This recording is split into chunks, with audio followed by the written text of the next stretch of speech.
Building downtown. Building downtown. Building downtown. Building downtown. Holy motherfucking shit. We got some KOTD royalty in the house today.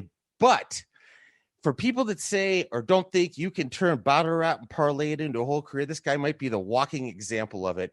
He is one of the people responsible for the new hit Netflix series, Yasuke. I don't think I'm pronouncing that right. Oh, you're pretty close. It's Yasuke. Yasuke. Wow. We'll take most it. people go like Yasuke, so you were That's actually right, closer than most. Yeah. That's nice. That's nice. But as you can probably already tell, I know him more for where he came from, being the first ever KOTD champion. Alex Kid Twist Larsen. How's it going, my man? I'm great. Thanks for having me on. Hey, thank you for coming, man. Like I said, you're fucking KOTD royalty. And as you can tell from the intro, anime is not my thing. Another thing you've set a record for is the most anime I've ever watched in my life. I never given it a chance. Man. And I watched the first episode of that show. And afterwards, I felt like I came out of an acid trip. So I'm not going to front and be like, hey, yo, like I did my research. And because these anime fools will rip me apart. They know the shit inside out. Oh, yeah, absolutely. Plus, if episode 1 made you feel like an acid trip, it goes so much further down that rabbit hole. So I'd advise you to stay away if that's the case then. I'm really glad you said that because now I absolutely will not be watching it. Now, Kirill and I checked it out to see what was going on. Obviously, we had to. And it is super fucking cool. Like your transition. I shouldn't even call it transition. I don't know if it necessarily is one, but like what you have turned your career into, right? Me knowing you from battle rap, this Kid Twist, and Bodied, which we're definitely going to talk about. And now you got this project going on. And the huge thing is, right away, when I told Kirill about it, he was like, how the fuck did he get a Netflix deal? So before we get into too much of the making of the show, like how does a deal like that come about? I mean, that in itself is a wild story. So in 2017, Bodied started playing festivals. So we premiered at TIFF. Had a great premiere there. Then a few weeks later, it played at Fantastic Fest, which is a festival in Austin.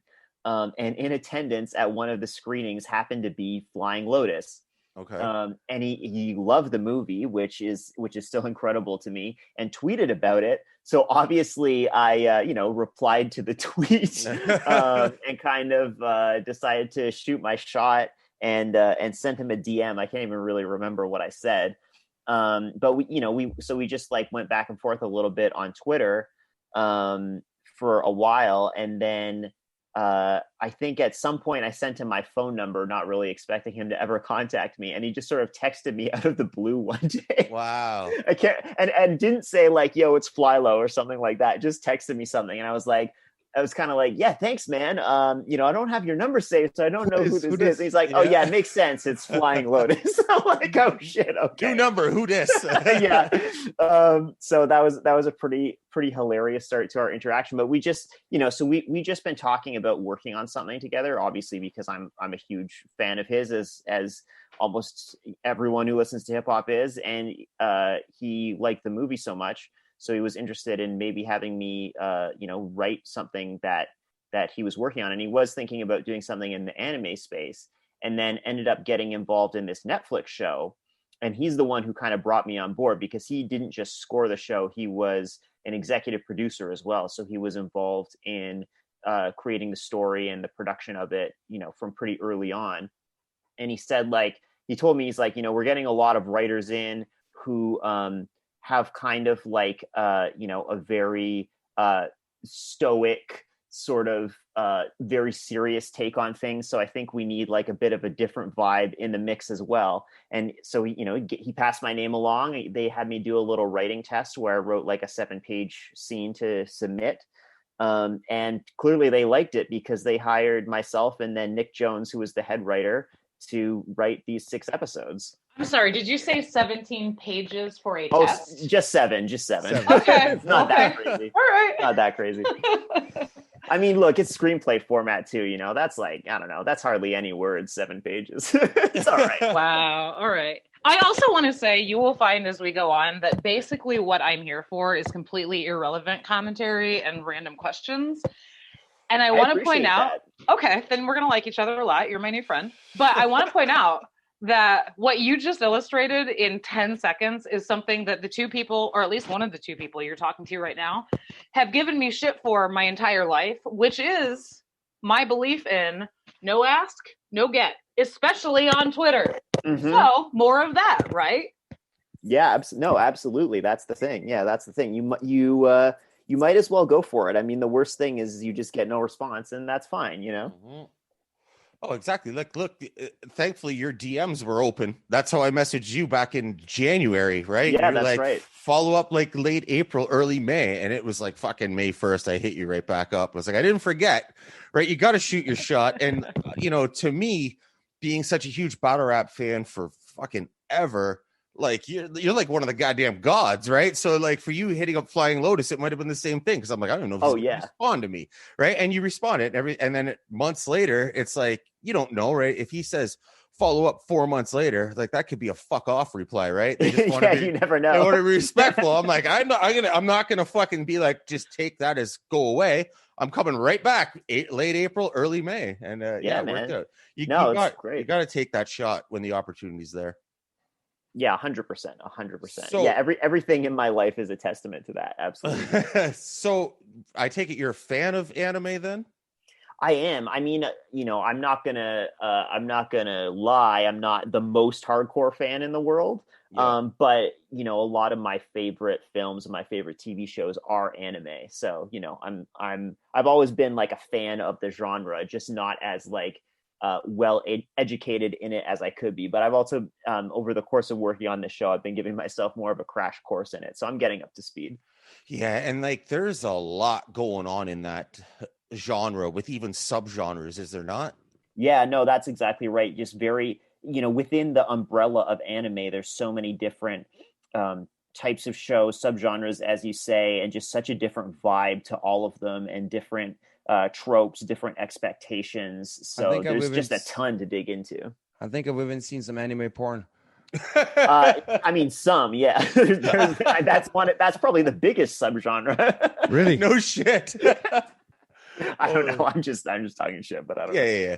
I wouldn't be too surprised though. And the thing is too, what I've found over the years is like people who are like into it and whatever their subgenre may be, they're like diehard fans about it. They get fucking angry and passionate having conversations with other anime fans who like a different subgenre. Like it's the people who are fans of it, they are deeply, deeply invested. Is that a gang fight? Well, exactly. I mean, not dissimilar to battle rap, you know what I mean? So that aspect of it, I was at least prepared for in terms of the very passionate fan reaction in both the positive and negative direction.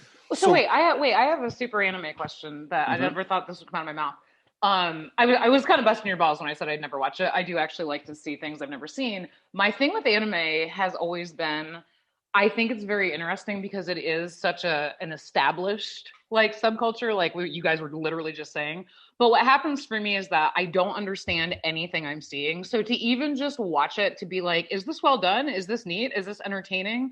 Like if I were to watch yours, give me like a 10-second summary of like some idea of what I might be looking at in a first episode.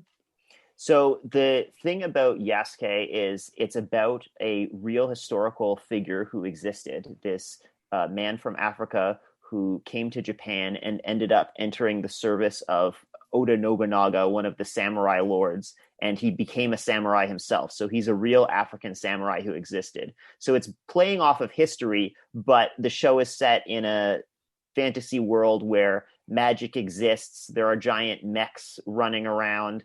And Yasuke, as an old retired samurai, has to deal with, I won't give away too much, but has to deal with magical powers and various foes from his past returning.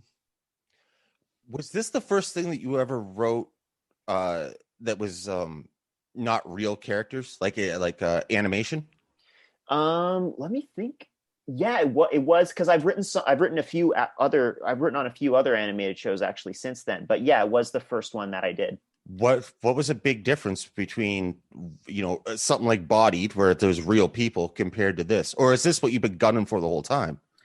Not really, man. Like honestly, even with screenwriting itself, like when I got when I was contacted by Joseph Kahn, and that ended up resulting in the film Bodied. Even that, like, I wasn't planning on being a screenwriter. I wanted to be a writer in terms of writing novels, short stories, that kind of thing. So that's always what I've been working towards. But of course, when the opportunity comes, I at the end of the day care more about telling the story than the format. I was certainly never like, oh, I don't want to write a movie. You know, if the opportunity comes, of course I'm going to do it. So I sort of had a similar view on this. It's like, it's not that I was trying to get into writing anime, but I've always liked the genre. So if the opportunity comes, of course I'm going to do my best to take advantage of it. But the possibilities are different though, right? Because when you're writing for people can only do certain things, and your budget will only allow certain visual effects or special effects, right? I imagine with anime, your imagination runs free, right? No, that's exactly right. That's exactly right. So that was really exciting. And also it's, I found it to be a challenge because I found myself thinking as we were going through sort of the early stages of writing the outlines that would then become the scripts. At every point I was thinking like, okay, how can I make this crazier? How can I do something that's like, I can write literally anything. So how can I do something that's going to be the most visually dramatic and interesting thing possible, since there are literally infinite options? I'd say you got something like that, because after watching that first episode, my mind was blown. Well, there you go. So I appreciate that. So do you have any role in like casting the voice actors? No, not at all. Not at all. Do you do any of them? No, I mean, my only acting experience thus far, which is a hilarious single IMDb credit to have, is Man in Bathroom, which was my cameo in Bodied. So I'm planning the best one to have. I want to keep that single IMDb credit, you know. So spoiler alert, when we go to close the show later, I'm going to pretend like I never said this, and I'm going to badger you for an off the top anime freestyle close. Oh, fuck. Oh man. All right. So, anyway.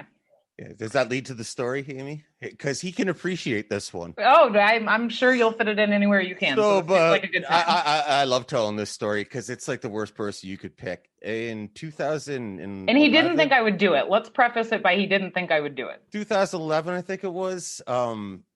Amy and I covered combat sports for almost a decade, like on the highest level.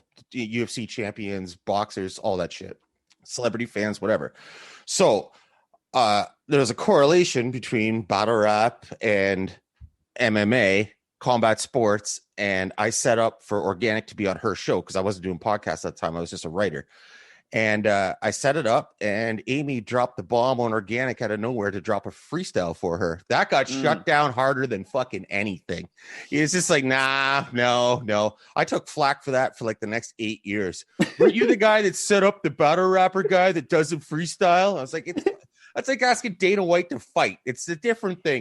That's the thing. Honestly, like once you look, when we're kids and stuff, we're teenagers and whatever, we're always looking for a chance to rap. Once you have a certain reputation, it just there's so much pressure on you and to make up something off the top of your head, there's like a 50-50 chance it's going to be whack, even if you like Organic are literally one of the best in the world. So it's not no ask, no get. That is true. Last year, one of the times we had Sharon on, friggin' she dropped the bomb on Sharon of all people. I think he just freestyles 24 hours a day. Right. He said no.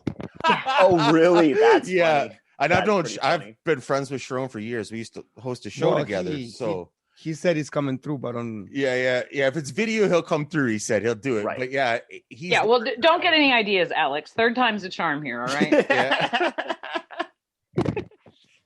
But so with I keep fucking up. Yasuke. Yeah, you got it. Yasuke. Yeah. Okay, I got it.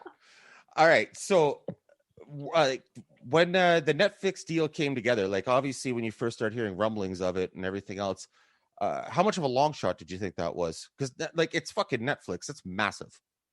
Yeah, I mean, I had the approach that I've kind of had with everything, which is like, if it doesn't happen, then it's not like I had a huge